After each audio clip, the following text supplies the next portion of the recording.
नमस्ते. आहा हा, मस्तच भरवा मिरचीनी भाकरी. काय स्वाद, काय चव, तोंडाला चव आली बुवा. जेवणासोबत रोज एक मिरची, मग पोटभर जेवण. बघूया तर मग कसं करायचं भरवा मिरची. या मिरच्या जाडसरने मोठ्या असतात. धुतलेल्या मिरच्यांना मधून चीर द्यायची नि बिया काढून टाकायच्या. अशा सगळ्या मिरच्या करून घेतल्या. मग एक एक मिरची, प्रत्येक मिरची अशी चीर द्यावी लागते. चीर देऊन आतल्या बिया काढून टाका. अशा पद्धतीने सगळ्याच मिरच्यांना चीर देऊन तयार करून घेतल्या. मग आत भरायचं सारण कसं करायचं ते पाहूया. प्रथम एका भांड्यात 2 मोठे चमचे बेसन घेतले. त्यानंतर दाण्याचा कूट 4 चमचे घेतले. धने जिरे पूड 1 चमचा. गरम मसाला 1 चमचा. हळद 1 चमचा. तीळ 1 चमचा. हिंग अर्धा चमचा. 1 चमचा मीठ. अर्धा चमचा साखर. 1 चमचा तिखट. अशा प्रकारे सर्व साहित्य घेतलेले. मी तसेच त्याच्यावर तीळही टाकलेले आहे.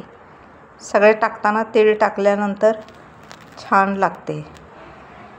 तिखट टाकले, कोथिंबीर टाकले, मीठ टाकायचं मी सांगायचं राहून गेले.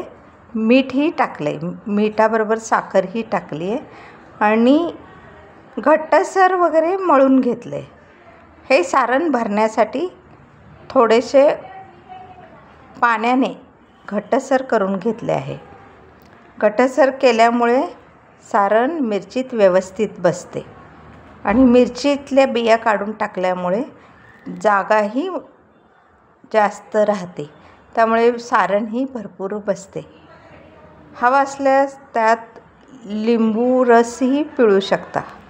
लिंबामुळे पण आंबटपणा येतो आणि छानही लागते.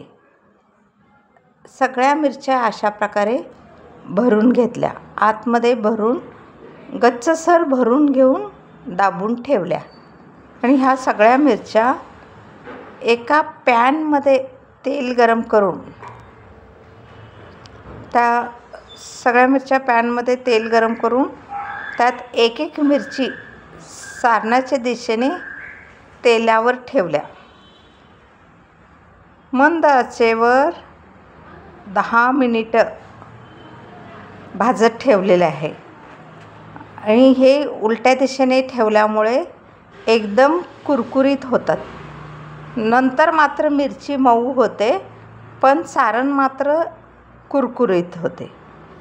हे मिरची बिया काढल्याने अजिबात तिखट नसतात. बिया काढून टाकल्यावर तिखटपणा कमी होतो. खायला तर एकदम चवदार लागतात. भाकरीबरोबर खूप मस्त लागते. आहा हा हा, खाताना तर इतका छान वाटतं.